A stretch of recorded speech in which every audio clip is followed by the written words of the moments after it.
Do we have an agenda today? Hold on. I think it's probably just going to be what was on that email, unless you have additional items like invoices to pay.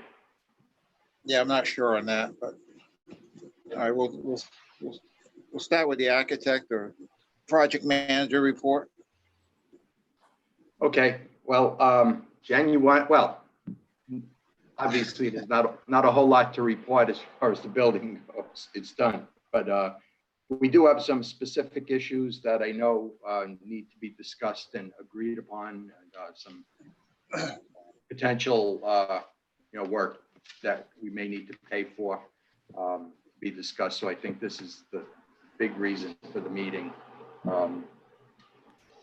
In no particular order, one of them has to do with the sidewalks. I know a couple of the people may not be familiar with history, but basically around the perimeter of the school property where the sidewalk, the new sidewalks meet the granite curbing that goes around, there's a joint, a caulked joint that has failed, okay, in within basically a year, give or take.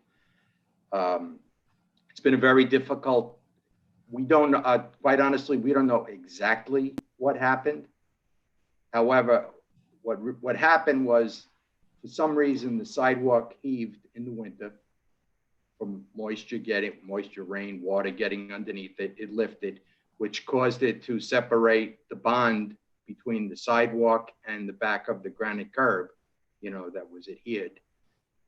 It tore loose, and now as the sidewalk settled back down, the chunk of caulking kind of left standing up, up and down and irregular. Also, what was noticed was that there was a lot of chipping of the edge of the concrete sidewalk closest to the curb. And the best we could surmise between myself, Joel from Fontaine, Rick, I believe, was there at one point. Correct me if I'm wrong, Rick, we've had a lot of meetings over there. And Peter Glick from SMMA, the civil engineer. We did notice that there were a lot, I guess the town did the plowing for the parking spaces along the curb area, and they hit the curb a lot. So there was a lot of spalling of granite facing of the curb. Nothing, it looked worse on the ground than it did, looking at the piece. It wasn't like there were giant chunks, but apparently they must have also rode up over the curb and chipped the edge of the sidewalk. So, I mean, that's kind of a description of the damage. We were unable to determine, we don't know exactly why it happened. Why did a lot of water get under there? But the closest I can come to with that is that the worst damage, coincidentally, or maybe not coincidentally, happened adjacent to where we have the sloped lawn on Wellington. And that very possibly, water that built up came down the slope and somehow had maybe some additional head pressure and got under the sidewalk. I mean, let's face it, under the sidewalk, the dirt gets wet. So exactly what happened, we don't know. I mean, I'm guessing here. Bottom line is the options now become, what do? We do nothing and see as an option, see what happens next year. Maybe we've been told the heaving sometimes is a first year thing. It may go down. It won't improve the caulking. I mean, the caulking will still be dislodged, looking bad, and will no longer be functional from preventing water from getting down there between, in the winter. So it's functioning and unesthetically appealing at the moment. It's not functioning, I should say. We have a proposal to have it recaulked for $19,750, which is a big number, but this is also from the contractor who did the work originally. So he's getting a prevailing wage rate and so forth. So one option may be to consider going elsewhere to somebody who does that, but is not getting, prevailing wage rates and all that sort of stuff. They're probably be less expensive. We do not, to preempt maybe a question that'll be asked, we came to a consensus that it wasn't something that the contractor did incorrectly or faulty, because there's a lot of the other joints that are nearby, they're in wonderful shape. They're as solid and everything as could be. So it wasn't like they did a, you know, say a half-assed job at that spot, but with great everywhere else. So, but anyway, I mean, that's really the gist of it. I open it up for discussion, questions, whatever. Well, thing is, if you didn't pay prevailing wage, you couldn't pay for it out of the project, I don't think. Oh, I don't know about that. Or maybe that's now MSBA maybe doesn't care. I don't know at that point. That's that'd be a Tim question, who unfortunately couldn't make it today, but maybe I could find out. Yeah. Let's make a note.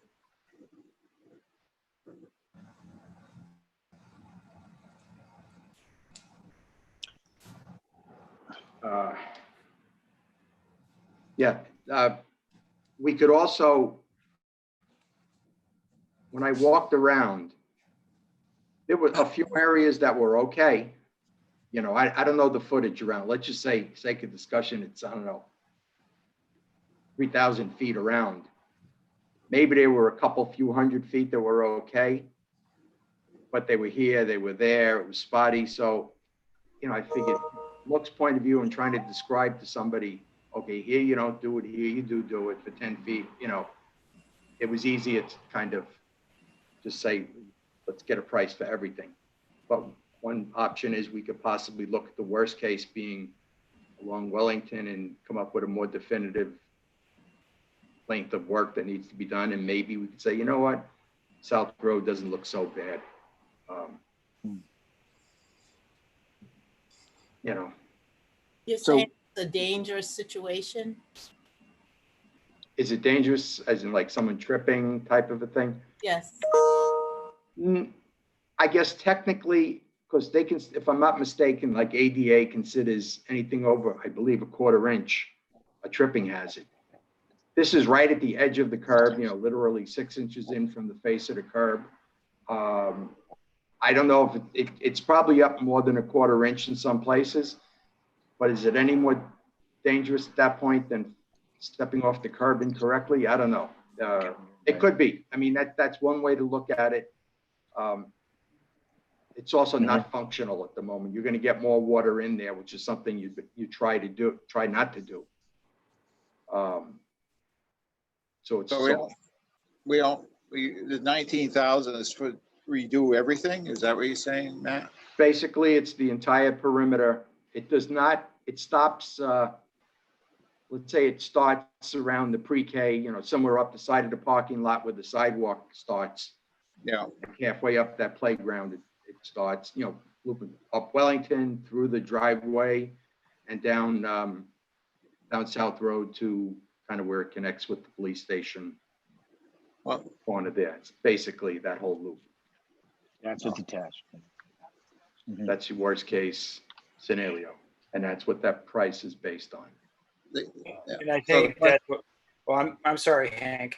Go ahead. I just said, if we do this, what guarantee it doesn't happen again next year? Oh, yeah, we asked that question too. None. Right. One. I mean, what kind of job is it to redo it? I mean, if we had someone local do it under the school budget. You know, it's ripping out the caulking. Now, some of it you may be able to grab it and kind of go and come out with a 10-foot piece. It could be easy. Some of it you may have to kind of cut at it with a blade of some kind, clean out the space a little bit, get rid of the little pieces of broken concrete, you know, clean it up basically. Then what we've recommended, I contacted the representative or the company that made this caulking. It's called Sika, S-I-K-A. And they recommended condition that we have that maybe, normally you don't have to use a primer, which, you know, will help the bonding to one material to another better. They said, but it wouldn't hurt to use that.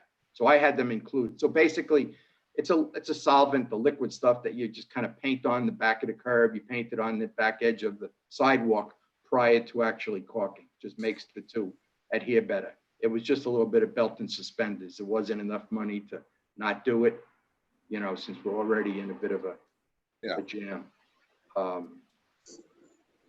Could it? Yeah, I mean, you could even have I'll just say, somebody take it out. Let's say, Hank, you had nothing better to do. You could go in there, take a couple weeks and clean it all out. Maybe then you just hire, but I don't mean you, obviously. Then you just hire somebody to recaulk. But the labor for ripping out and cleaning out the junk, it's kind of an unskilled. Yeah. You don't need a guy making caulker's money to rip it out and clean it up, get it ready for him. So maybe there's a way to go if you had somebody who was willing to do some work on the side and get it all out of there. And as soon as it was ready, we have somebody lined up to come in and caulk. But then they can, if they don't do the whole job though, they can, Well, they're going to prime. No, I don't buy that. Because they're basically, we're just saying, here's an area for you to caulk. It's clean, it's ready to go.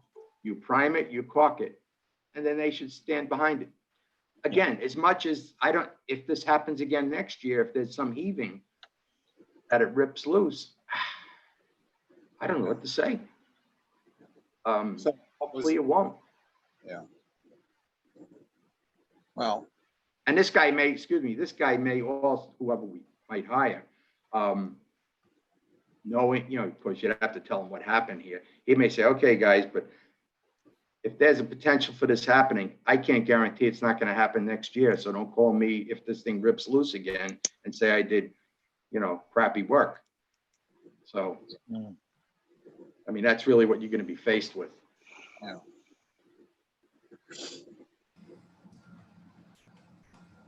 I guess I'm more inclined to have the contractor do the whole Won't thing. get any more guarantee out of him. I mean, it's not going to be, he'll guarantee it any different than this other guy would. Right. Well, I mean, that's the case no matter who does it, so. Right, exactly. And we could also, you could get somebody to remove all that stuff, that's probably half the job as far as labor goes. Matt, yeah. So if you can get that removed, then just bring this guy in, get another price just to recaulk it. You might cut it down considerably, but they're about the only options we have here. Yeah. We're giving it a year and seeing what's what, but then where's all that money from MSBA, or, not MSBA so much. I think you could put money to the side for the future a little bit. I believe Tim said you could do that if you wanted to wait till next year, but you're going to get more water in there and then you're going to have more freeze thaw and you're probably going to have a bigger problem next year. Matt, let me just throw in a little bit here. Weren't we, when we took a look at that area, there was areas like around on Wellington by those telephone poles and those outcroppings that there was no caulking put in, right? Correct. They missed that. Yes. I mean, but we didn't have anything. If you remember, there was nothing. It wasn't lifted there or anything. no, the sidewalk was pretty there much was no caulking at all. So I don't know if that's something where whoever correct. did the initial installation would come back and at least re-caulk what they didn't caulk. They Well, should. They own that. They should do that. And I think if we hire them to come back and do this additional work, they should absolutely caulk that joint. Yeah. Well, the problem is it's two different contractors. We have Marguerite, who did the sidewalk, would have put a tearaway plastic, Right. I forget what's called exactly, that would have reserved that 1/2 inch, 3/4 inch space. Yeah. Now we've got concrete tied up against, so now someone would have to come in with a saw and cut out 4 inches of concrete and try to do a nice straight line, all the way down, make, chip it out and not, I think if anything, if we hire these same guys, we could say, look, you owned whatever the footage is of all those places, if it's, 50 feet, 100 feet, give us some money back towards the other. But I mean, I think it's small potatoes. But fortunately, it's not doing anything. So, and the curbing is still nice and tight. It's not like, even though the plow may have hit it, Yeah. of course it hit the soft caulking. It's not popping for that reason, because there's no wiggling in the curbing, so it didn't dislodge it in any way. Right. Well, it seems like it makes sense, Jenna. I think I just, there's the piece where some work wasn't done, whatever it was, the caulking, right? And they're the folks who would, if they would replace the caulking once it's cleaned out. Let's just, they're the ones that would replace all the peeling caulking. It sounds like we would want to stay with that contractor anyway, correct? Because they'll be on site to fill the caulking that they didn't do. And wouldn't we want them to fill the areas that they need to, for lack of a better word, recaulk or replace? Or do I have that completely wrong? We'd have to get somebody to saw cut. Okay, saw cut. Okay, all right. A 3/4 inch strip, and then chop it all out, and hopefully do a decent looking job to provide the void, the trench that caulk for us. So that wouldn't be his work, even, he's a caulker, not a concrete guy. But again, I'm worried less about that. It didn't heave at all in a winter that apparently we had some heaving. So we may not have a problem with that. And at this point, those contractors are paid off. Marguerite, could we possibly get them back to cut that? I mean, I could ask, but I know what Joel's going to tell me, that they've been paid off and they might not, but maybe they would. I could ask that question. All right. So Matt, what I understand is we'll find out if they'll even come back, right? Right. I guess that's step Marguerite. Yeah, but this is the smallest part. I mean, this is right. Okay. So that's not really, okay. It's like an aside almost to it. It's not the big problem. If we can get it done, great. If not, I don't think there's a problem with it so much. The bigger problem is the rest of it. I mean, Pete Glick did look at the costs associated with this change, and knowing that they have to mobilize again and the linear footage that was there, he thought it was reasonable for the most part. So just as an aside, just that it was reviewed by Pete. Yeah. It's reasonable, just a hard pill to swallow. Yeah. Yep, for sure. Raises a couple questions in my mind. This is new, less than a year old, and we're already seeing a failure. If the Sika caulking is recommending they use some kind of a preparation prior to the caulking being put into place, why was it not there? Number one, it wasn't specified, but first thing I looked at before calling these people was, after I read the specs, I went to the literature on the product, and they said, even Sika says, I could send it to you. It's not necessary or not required. It's just after the fact now, it's just a little something extra. Under normal circumstances, it's not required. Right now, we don't have, for some reason, not a normal circumstance. For some reason, this has failed, mysteriously. And so it's just a little belt and suspenders that I had them throw in there to, help out. Mm-hmm. All right. Okay, so all right, so it's $19,000 if I understood that correctly. 19,750. Yep. Thank you. For Pete Glick Jen, I think, is that the group or Matt? Sorry, Yes. Matt or No. Jen? Okay, That's Yeah, the he's engineer. the civil engineer. oh, okay. Not Debrino, him. No, Debrino is the contractor. Debrino, okay. And so, of course, the issue is that we're worried about is that, of course, it heaves further and it becomes obviously a safety hazard, literally, if, you know, for walking or, you know, for any pedestrian going down the sidewalks, correct? I want to make sure I got all, I just want to make sure I got all that right. Well, where it's heaving, I mean, you could, if you're stepping up the curb, you could trip. I mean, but I don't know if the Yeah. foot hits right there. It's kind of getting into Right. Oh, okay. small thing that it could be a tripping hazard. It could be tripped a little bit. You know, it goes up, it goes down. It's high here, it's low there. Okay. Yeah. You know, there's no continuity to the displacement. So there's no engineer that could tell if this is like, you know, for lack of a better word, fault line. If there's something in the topography or the soil or the land that it's going to be a reoccurring problem, you know, is there any way we could adjust what we're doing so that it makes up for that particular patch of land?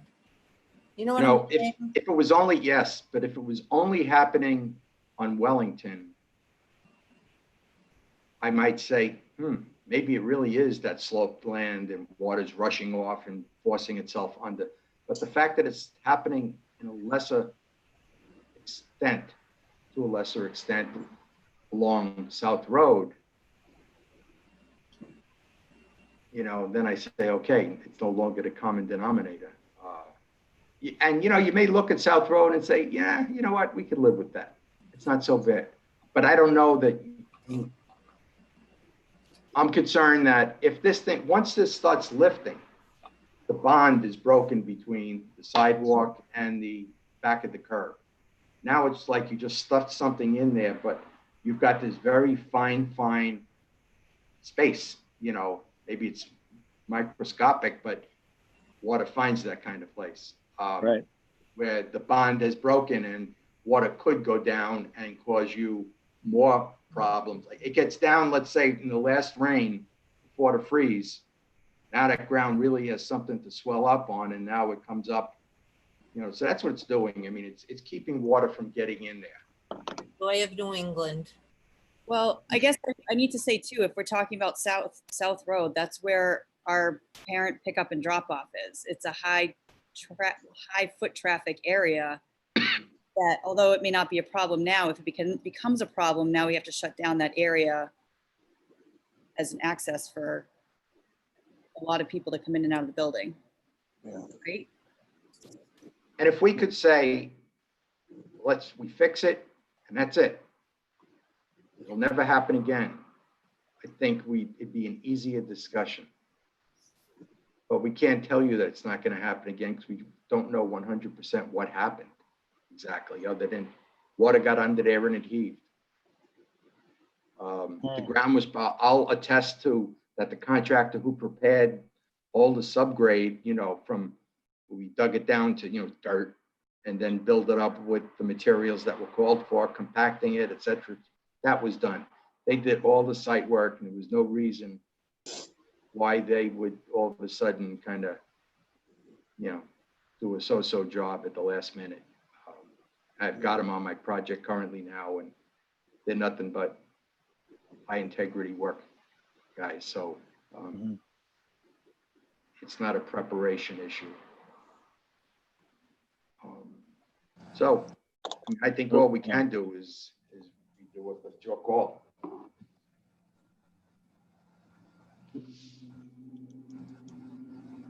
Thoughts? What's your pleasure? Well, it sounds like we obviously need to fix it, right? Because the bigger issue is that, just as Matt talked about. Yeah. It's a hard pill to swallow, you know, obviously, just given everything we just talked about. But, you know, if in fact we can do something like Matt talked about, have someone pull up all the caulking, right, Matt? That'd be one thing. If, you know, we could, you know, clean it out. And again, we have to talk. Oh, Tim is here. We can talk about the prevailing wage. Was there a question about prevailing wage? Because I would go into it, correct? Yeah. Tim, can they hire a non-prevailing wage contractor Well, to do this work? I don't think we. I don't think if this we're is how- doing Yeah. it if we're doing it within this project through Fontaine, the contract with Fontaine is for prevailing wage. If the town was to hire somebody else to do that, they would have to follow whatever procurement laws the town typically uses for any kind of maintenance or ongoing type stuff. So Rick, I don't know what you typically pay any of for your service contracts. If you're paying them prevailing wage rates, I would say you're probably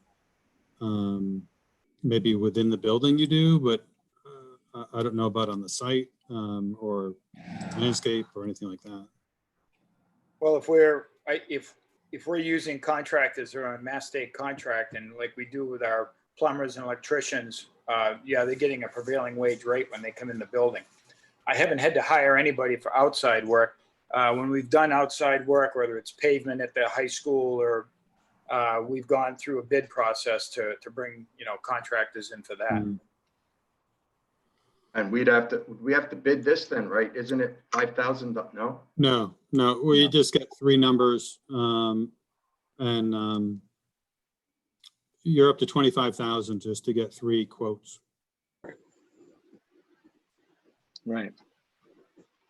But, from what, like Matt was saying, I guess from my point of view, I'd like to try and keep water out of those areas if possible, because water and ice can do some crazy stuff. And if we don't do anything, I think we're going to run into definite problems.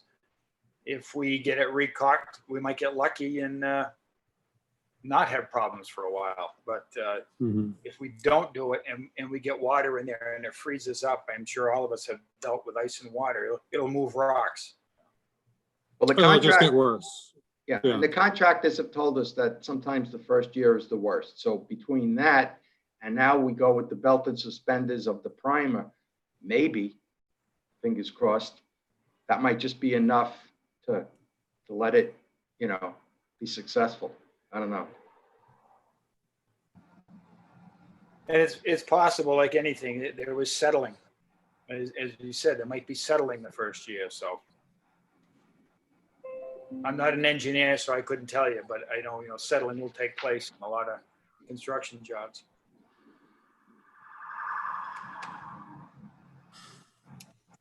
Okay. So it sounds like we need to do this. Yeah. For everything I've heard, right? It may not be a tripping hazard right now, but if the water gets underneath and it starts, messing around with, starts to heave, et cetera, then it sounds like we really don't have much of a choice, because going forward, we could be a year in and a year worse, right? And It's when like, sidewalks heave, they don't necessarily go back down. Right. So Yeah. you could be left with this funky right. up and down, kind of all the way down your road. It looked terrible to boot, so. well, it's like a leaking roof, if you don't take care of it, the whole roof is going to fail. So I think we should go ahead and do it too. So I'll entertain a motion to that effect.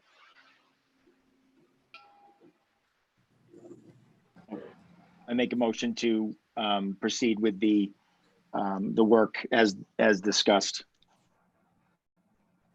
Okay, that's for how much? What was the amount? 19? I think 19,750. Okay. All right, I have a motion on the floor. Any other discussion? Okay, all those in favor say aye. Aye. Aye. Aye. Opposed? Okay, motion carries. Okay. Next item we had on our list, similar, the sidewalk drains. Rick, did you ever try flushing them? See if the drains were in the I closet? didn't try flushing them, because right after we said we were going to try flushing them, we hit another rainstorm, and it wasn't as bad as the first one, but it still filled up. I did order those drain covers that Okay. they're not coming in till around the 1st of September. Okay. Well, then I think that might be just a bill that needs to get agreed to be paid or something. unless someone wants to discuss this further. That's the only thing about that sidewalk drain. Can you just go over the issue? Just real quick, yeah. Oh, yes. The plaza out in front of the school, you know, between the grass and the front entrance and the playground, that whole circular colored. Oh, yeah. street Yep. Has, right there, maybe 3 or 4 area drains, basically, you know, low spots with little, you know, brass or bronze gratings to catch the rainwater. Well, the heavy rains we had a while back, they filled up so fast, the water was within inches of feet of coming in the front door. There was truly a pond from the picture Rick sent me. One of the problems we realized just before that on one of our last visits is that even though when you look at the grading that gets put over this area drain, it looks like there's 50, 60 little half-inch square holes. But because it's a heavy duty casting, if you flip it over, there are like a bunch of ribs going across to reinforce it so it can take like a car riding over it. And they're covering the majority of the holes. So they're like fake holes. And I have a feeling that maybe it got past the engineer in the review process that. No, it was never on the submittal that there were those ribs there, which is why Okay. I didn't pick up on that. So, So then, you know, in theory, ribs weren't there. There would have So- been a lot more. Yeah. yeah. So Peter Glick recommended another type. It's not a heavy duty to be driven over, but I mean, the plaza area shouldn't be driven over anyway. And if you have to, you can avoid hitting these things, I'm sure. So anyway, so we did some research, contacted the company, and they recommended this, and it has, you know, 2 and 3 times more space to catch the rain. And Rick has ordered them. I believe it's $1,700 and something, Rick? Yep. I had to get 11 of them. No, 7. 7, I'm sorry, yeah. Yeah, make sure all of them were draining properly, so you wouldn't have a problem, you know, it was like, might as well do it that way. So that was that item. They're on order, like Rick said, they're coming in the beginning of September, and they just basically sit right in. Matt, did you say there were 1,700 apiece? No. No, whole thing. No. Total. The gold ones are. Those are for the gold ones. Okay, the other item on the list was the pre-K playground drainage, that circular mulch area. So Rick, I understand it's been drained. I think I saw something from Rick. We put a small sump in there because there was probably 15 inches of water in it. All the wood chips are floating in there. Just wasn't draining. So we've drained it all out. There's a drain that sits outside of that pit. Yeah, that's just an area drain, right by the gate. Water wasn't getting to it. So I don't know why the water is not percolating down through that. But when we get a heavy rain, it fills, it's like a small swimming pool. Yeah. The only thing we were able to come up with when I discussed it with Peter Glick, who discussed it with the landscape architect who designed it, it's just possible that, because what we have there, we have the mulch. Next layer down is some kind of gravel. But when you and I say gravel, that's not the same gravel as these site contractors. This is stones with dirt mixed in. It's not loose stones. So that's in there. And then below it was the natural grade. It's very possible that with all the work going on there, that before the gravel was placed, that natural grade, existing grade, was not like churned up and loosened to allow it to percolate through. And it's hard as a rock, basically. That's a possibility. So the only options, Pete had a good option about just getting the mulch out of the way to either side, digging a little 12-inch trench, the width of the or diameter of the circle, whatever it is, 10, 12 feet, 15 feet, and making a little French drain. some stone, some fabric down, a little stone, set a perforated pipe, wrap the fabric up with some stone in it, like a little bit of a burrito kind of a thing. And then backfill, and then that drain has to be hooked to the existing drain. Not necessarily an easy fix, but a more positive fix that would truly drain. No idea on cost for that.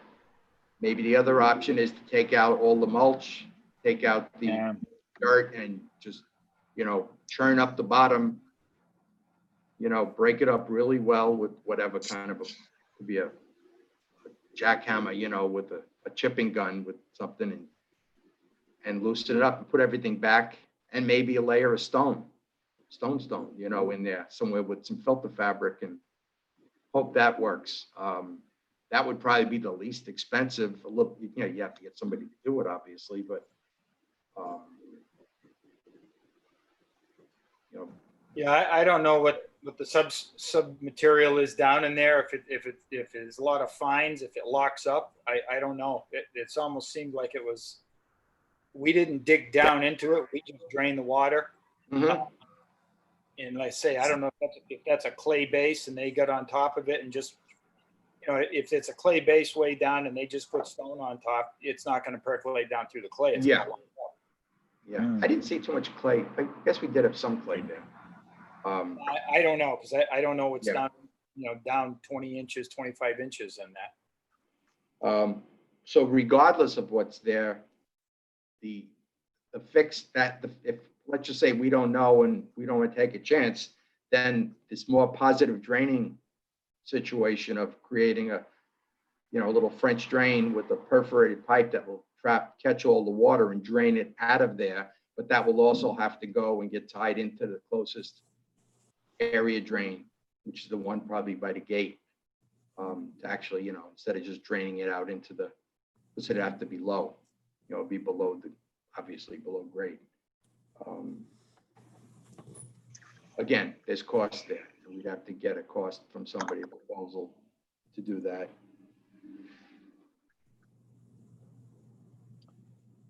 So I think that, go ahead. I'm just gonna say, I guess we can look into it and see what we can do, I guess. Is it heavy rain, or does any rain just back up? So if you had 3 days of just, I don't know, light rain, would it back up, or is it when it just becomes overwhelmed, meaning it's a downpour, say like for 10 minutes? Do we know that? I didn't know if we knew that part.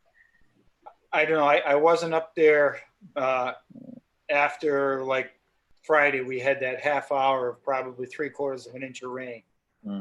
I wasn't up there Friday after that rain. I don't know. And through the weekend, it probably drained down. I didn't talk to the custodians about that particular item today, but I'm not sure. I'm not sure, Chris. I didn't get up there today to the new school. Yeah. Emily, did you have any, for the months that you were in there, did anybody ever come to you saying that with whatever rain we had in the fall and I didn't early winter? hear that, and I didn't notice anything. But also, we weren't going out there. If we had a couple days of rain, we weren't going out because it was all indoor Right, research. you weren't checking it. Yeah, we can start doing that just to see if there's a pattern. Because I think I would, again, without any information, I don't know if it was just overwhelmed, and you're right, it took a while for it to seep down through the drain. Obviously there's something in the drain, right? It's something is not, There's nothing, there is no drain, I mean, not drain, a mechanical not- kind of drain. yeah, right. Just think, if we get an inch of rain, that area gets an inch of rain, right? In theory, I guess, unless I'm wrong Yeah. here. So that wall has to be every bit of, 14, 15 inches high, I The would think. entire playground is also pitched down in that area. So when we do get any rain, any excess rain is running down through the playground and stopping at one spot. So instead of it being flat and the water being able to absorb all at once, that's probably what's happening, is because of the pitch of the playground. It just collects at the bottom then. Yeah. And it's probably built up. My point was we never get a rain with 15 inches of rain that would fill that thing up in one shot. So Right. it's probably a cumulative effect of all these heavy rains, and very possibly the snow in the winter could have left 3 or 4 inches behind when it finally melted, and it just got built upon over the, you know. Yeah, I think you're right, Matt. I think if we'd been, I think we would have noticed if this was happening every time we had rain, but if not, then that makes the most sense that it was just a cumulative water from the melting and the rain as well. Until it started floating, the Right. chips started floating, you know, it was water that was underneath. And not only that, don't forget, we also had quite a bit of drought, so water doesn't absorb as quickly through that dry soil, really, or whatever's. Mhm. Whereas if it was moist, it might have absorbed more easily. Yeah. Yeah, it gets hard and That's what my backyard looks like right now. But it doesn't normally if we didn't have a drought, so. so basically the option with the pipe is one that we could say that would work, because, you know, it has to work. It's a pipe that's draining the stuff off. One about digging it up and loosening the ground. How deep do you go? You know, where do you not, when do you say to yourself, you know that you finally got there and that it's been done well enough that it's going to drain? I don't know. So what do we want to do? Just get a quote on the drain, this French drain, as Matt stated earlier, or do we want to monitor it for a few storms? yeah, We should monitor it. I would like to monitor it. It sounds like we could, if we had to, we could do something like, well, either break up the soil or make, you know, whatever. I would like to just see how it kind of reacts moving forward. I don't know that it was an issue because, again, we weren't in school. So we don't really know, I don't think, right? We weren't able to see it kind of happen in real time. We just kind of came upon it, right? We just said, oh, look, it's flooded. So you know. Well, if worse comes to worse and it doesn't drain, I used to see this done on ball fields a lot, where they would go in with either like a 4-inch auger on the back of a tractor, in which you could probably get in there, drill a few holes, fill them with stone. Right. And, you know, you get them down deep enough, 6 to 8 feet, and it has a tendency to drain. I've seen it drain baseball fields. You know? Right. That's a good idea. What do you think of that? All right, why don't we just monitor it now for Yeah. the rest of the summer and see what happens? Yeah, if that happens, then I'll get like a 4-inch auger. We'll get someone in there. We Yeah. can put a couple of holes in there. We can get away the wood chips. Dig a couple, auger a couple of holes and fill it with stone and see what happens then. It's probably the least expensive, quick way of trying something. Yeah, we can handle it ourselves. I think I'd rather do that, quite frankly, and then just go forward. I mean, if things become untenable, then we can look at other options. But I think that we might have an answer to this. Just again, like you said, Rick, just do like we do with ball fields. You know, let's try that first, if nothing else, and then go from there. All right. Is there any correlation to this challenge and the proximity of where the sidewalk has heaved? No, not really, because that corner actually is probably one of the better areas. Yeah. The sidewalk. Quite a ways. That's a couple 100 feet away from the sidewalk areas. It's having those issues, I think. I was just curious. I would kind of point toward the substrate being the challenge we'd have to overcome. Yeah. And that problem is that water's not going anywhere, the sidewalk. It's all being trapped. Right. What else do we have? So, Well, I know. Oh, sorry, go ahead, Matt.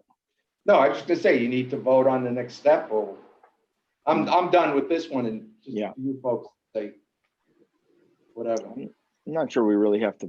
Do we have to vote on it, Hank? No. No, I don't think so. I'd almost say it's like normal maintenance. If you think about it, we could just really no action that need. No, it's not. Well, We'll know this fall when the fall rains get here. Right. We'll Yeah. know. All right. Next item I had on this list, hopefully this is a quick one. It's the first I'd heard of it. Apparently the door, one of the doors, or maybe more than one door that was, the Oh, continuous hinges were put on, is now rubbing at the head. Is that, So I can give an update on that one. I did talk to Joel Kent at Fontaine. His hardware guy lives in Gardner, so he was going to have him stop over one day. I spoke to him it was either yesterday or I guess I talked to him on Friday. Over the next few days, we should, Emily, you'll probably see him stop in if you're over there. Okay, if you could just let me know when he's coming, because I discovered, so it's, the door Matt's talking about is the large doors between the cafeteria and the main hallway. But then I also discovered, walking through the building on last Wednesday, some of the double doors at the top of the stairways, one of them I could barely open. And again, I don't know if it's just because the building's not being used. And so with I mean, it's a temperature controlled building, so really humidity shouldn't be having any effect on the doors or the hinges, but. Yeah, but there's been some issues with temperature controls and the settings. So that very possibly could have exacerbated the situation. Okay. So yeah, if you could let me know, that way maybe he and I can just even walk and check out all the doors. I haven't thought to do that yet, but I will definitely take a look at that. Yeah, I'll send an email over to Fontaine for that. Okay, perfect. Thanks, Tim. I am mute. All right. They're supposed to be sealed, all these doors that come, unfortunately, they don't have to cut them down in the field, but they, all the edges are sealed, theory, to prevent, sucking up moisture, but, things happen. So the next items I have, their HVAC and boiler issues. I don't know how you want to. Rick, I think, right? Is that the safety or the one we got cited? That's No, we got cited. That's another issue. That's because the boiler shutoff is inside a locked door and it's supposed to be inside a locked door. Okay. And we're making arrangements now to have through Fontaine, I believe I heard, to have that moved, and the electrician.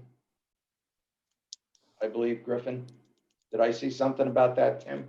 You did see something about that. I'm just trying to remember the details of that. I know that Griffin was going to put together some pricing for that. Yeah, I mean, it's more of an electrical thing. It's just an electrical connection. Yeah, I mean, it would be an extra cost. And Jen, maybe you could explain some of the details to, the code, how it's described and how the local jurisdiction is interpreting it. Really, I think if I'm not mistaken, that's really kind of the issue, is the code mentions that you need it, and exactly where it's placed is kind of there's a little discretion there. Yeah, sorry, I was on mute. Yeah, so the mechanical code is what we reference during the design, and it doesn't really make reference to boiler switches. So we refer to CMR 522, which is the Board of Boiler Rules.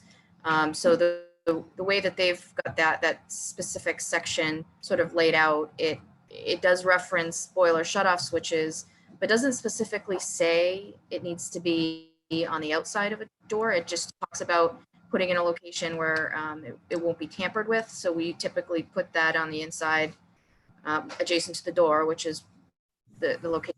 So, I mean, that being said, they're going to interpret it the way, and they're going to want it relocated. So I think we would just recommend having that done just to solve that violation. But that's sort of our code interpretation of this.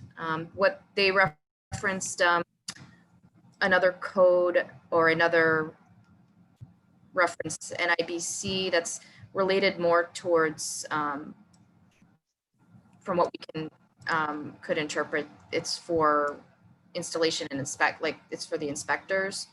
It's used as a reference when they're inspecting things. So it may be worded a little differently than what the codes that we reference, but that's sort of our interpretation of this particular issue. If you think about it practically, if you're in the boiler room, there's a problem and you need to evacuate and shut down the boiler, you're running out of the room and there's a switch right there that you can hit it on your way out, just like you would a pull station or leaving the building. So to then stop and then turn around and then switch it off out in the corridor where it could be tampered with didn't seem to make sense. So I understand the rationale for putting it in the room. Yeah. But like you said, it's local jurisdiction. So if, in a sense, if they want to They want change, it, you right? got to do it. Yeah. Okay. And my thought was that they would want it where it's more accessible so that if somebody, other than the 4 people who have a key to that door, need to shut down the boiler, then somebody can. So it's, Yeah, no, understood. it's also in an area where kid traffic is going to be extremely limited regardless. So Right. makes sense. Yeah, and I think in this case, because it is located within the custodial area, you know, it's almost protected a little bit more anyway from that. Yeah. Yeah. So I guess it does, you know, make some sense there too. All right. Okay. So we're getting pricing pulled together. Is that something where just thinking about, you know, trying to expedite this? As soon as we get pricing, maybe send it off electronically to you guys for review, and assuming it's in line with what we would expect, that we can give them the go ahead. That'd be the best, just given, I would imagine. I think we Yeah. still, Hank. I think you have to vote on it.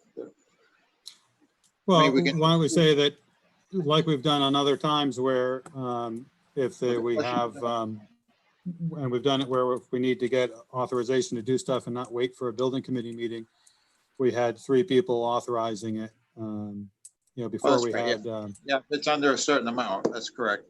yeah, I mean, face okay, it, so I think a this will guy for probably a be day- in that. No, Electrician for okay. the day. Yeah, I forgot about that. All right, Mm. we can do that. I don't expect it to be real pricey. But it's the electrician. They're always paying a little, you know, for whatever they do. I'll be $1,000. Just to walk in the door. Well, Yes. you know, that's roughly for 8 hours work, $800 and change, $100 an hour that it cost them to change. Well, I think was there more to it than that, Jen? More than just the one, moving that one switch? I thought there was a couple of things. I think one of the switches or controls inside the boiler room should have been at a certain height, 10 feet above the floor versus where they had installed it. And then there was a valve that they wanted to add just for easy maintenance of one of the parts. So I believe, I think it was an isolation valve.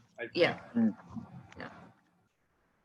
I Okay. thought I saw the general was sending somebody to move that thing up to 10 feet or whatever it was. Thought I saw that too. Yeah, they were just going to do that. As far as the valve, I don't know. I don't see them cutting a valve in for free. Okay, so we'll probably have to, that will probably be, well, that won't be easy work, I'd imagine, correct? Cutting in a valve? Meaning that'll take some, Probably a guy for a day again. They don't, you know. Yeah. If you look at 2,500, $3,000 as a, you know, you're probably safe in there. If you approve it for not to exceed $3,000. Yeah. Because we're having one replaced in the high school. It's in the fire sprinkler system. That's going to be about $2,200.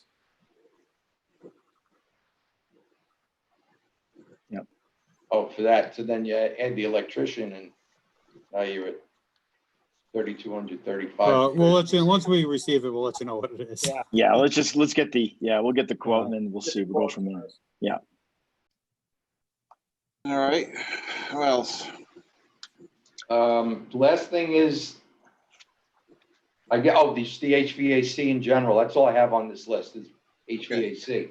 I don't know if you're talking about the temperature controls or, The reprogramming. yeah, that reprogramming. I have it clipped here. That's what it is. That's right. That is a price from ABS, who's the controls contractor, to come in and reprogram a bunch of the units and fan power boxes. They're probably going to take them a good week in the building, sitting up in the room or wherever, working on it with some adjustments up on the roof. They feel that this will now put us in a position where we can complete commissioning as well as get everything running the way it should. That's my short description. So is that, you said that's part of the commissioning of the, Well, there's deficiencies that are brought up in the commissioning log. So in order to close them out. So I think it has to do with the static pressure, just really kind of the balancing and just, a lot of times getting into these buildings, you really don't know how they're going to, they're designed to a certain way, but until you get all the equipment in and running, and you have to make these adjustments and tweaks to get them running appropriately. But if the contractor come back to reprogram them to do that, there is an added cost. okay. And we want $59.80. The exact. All right. Well, we want it to run right. So. Because we had trouble at the middle school, high school when we put that in, and it wasn't always good. I would say the No, temperature. I mean, and ideally, if it's running appropriately, it should save money that you're not over pressurizing the building. You're, Right. It's balanced, it's working properly. So. Yeah. Do we need a vote on that, or is that just something we are getting a price on? No, we have the price, so we would need a vote on that. All right. Is there a motion to accept that? So a motion to Except the 590, yeah. accept the 5,980 for the balancing of the I don't know, Reprogramming, yeah. programming of the temperature controls. All right. Is there a second? Second. Any further discussion? All those in favor say aye. Aye. Aye. Opposed? Abstain? Okay, motion carries. Is that it, or? That's it on my list. I don't know if anyone else has anything. Well, just overall closeout of the project. Yeah. Obviously the town would like to close everything out as quickly as possible. Ties into the, the overall bonding of the project. And the MSBA holds the last 5% of reimbursement on the project until the commissioning is all signed off and closed out. All the invoices have been paid.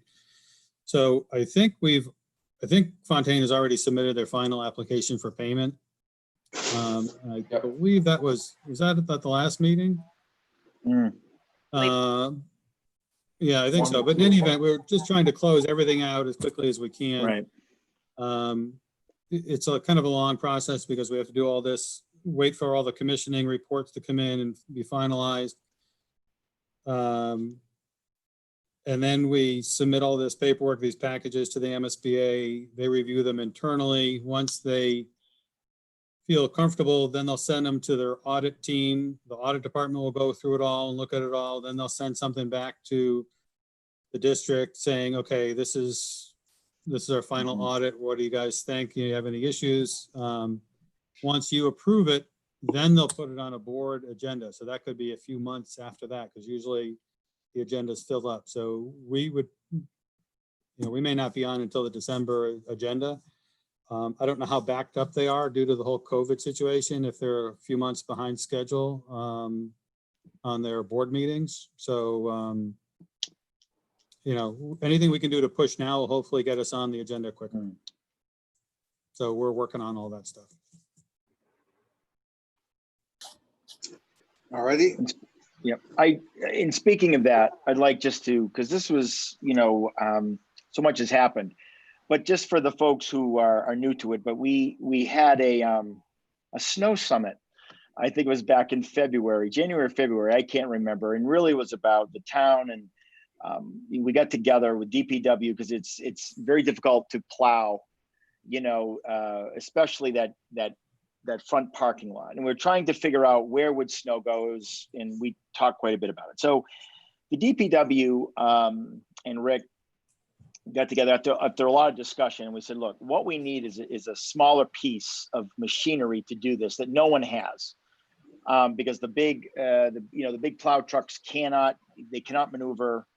We have to keep up the signs. We did this again. This is a conversation that goes back quite a ways, as everyone knows. So the DPW and Rick did they did their job and went out and got a quote, in essence, for this piece of machinery, that not only served that purpose, meaning the snow removal, but it also served a lot of purposes for the DPW beyond snow removal, but, for a lot of the things that they have to, that they want to do or have to do just during the day-to-day maintenance of the town of Templeton. So I think that honestly, for this committee, I want to put forth a formal inquiry to the town, in a sense that is, we bought all this equipment and, we just as we have it, and we have no place to store it. We've gone through this, we've got the storage boxes that sit, in the corner of the parking lot there.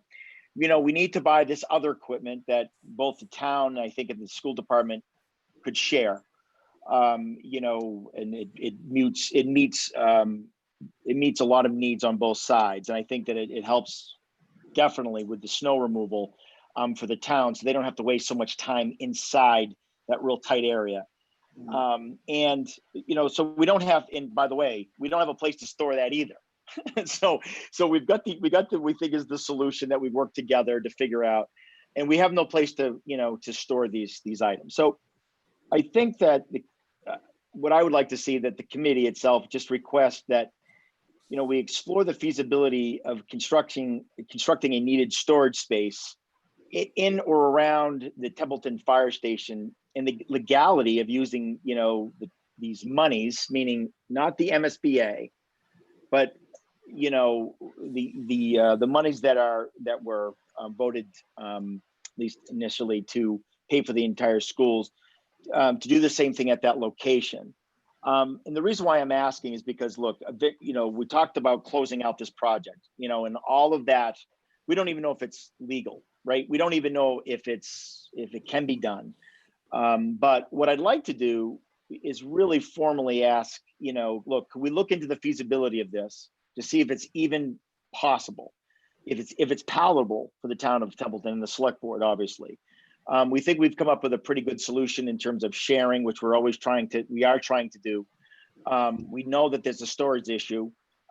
We know that, there's only really one place to put these, in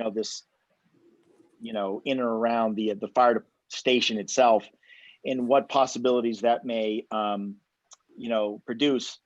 There's only really one way to do that, and is to formally ask, if this could be looked into, just to see if it's even feasible. Is it even doable?